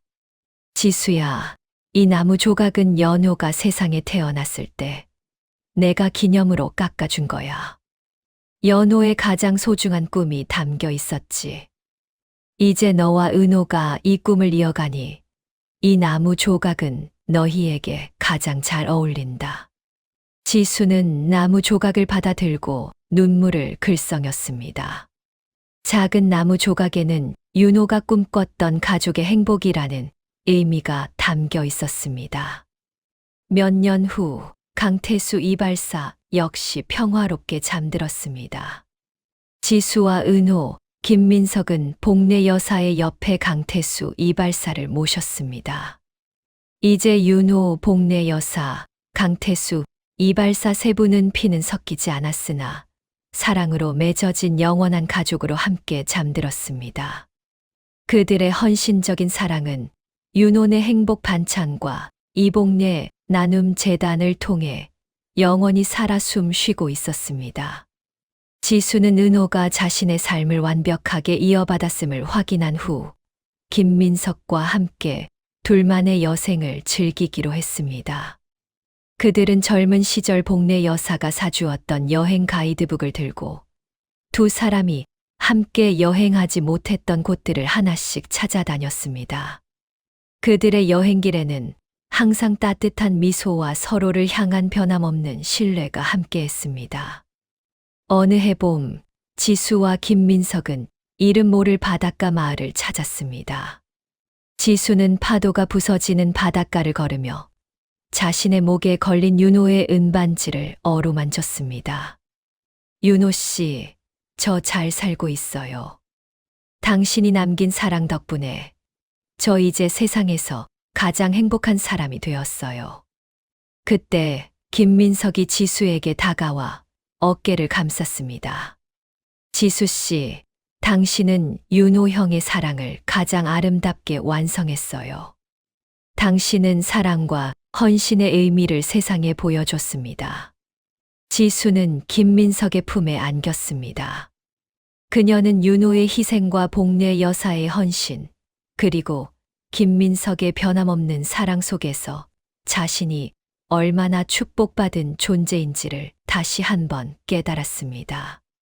결국 윤호가 남긴 마지막 유산은 돈도 건물도 아닌 지수 자신을 사랑할 자격과 용기였습니다. 그리고 지수는 그 용기를 통해 가장 아팠던 이별 속에서 가장 따뜻한 가족과 영원한 행복을 찾아냈습니다.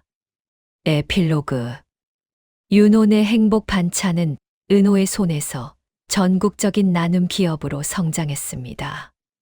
은호는 자신의 딸에게 복례라는 이름을 지어주었고 복례 여사의 사랑과 나눔 정신을 영원히 기렸습니다.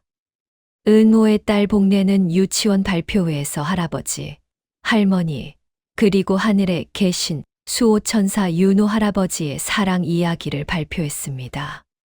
사랑은 때로 슬픈 희생으로 시작되지만 진실된 헌신으로 맺어질 때 시간과 세대를 초월하여 영원히 지속된다는 것을 이 가족은 온몸으로 증명했습니다. 이상으로 내용이 좋았다면 구독과 좋아요, 그리고 느끼신 점을 고귀한 댓글로도 부탁드립니다. 감사합니다.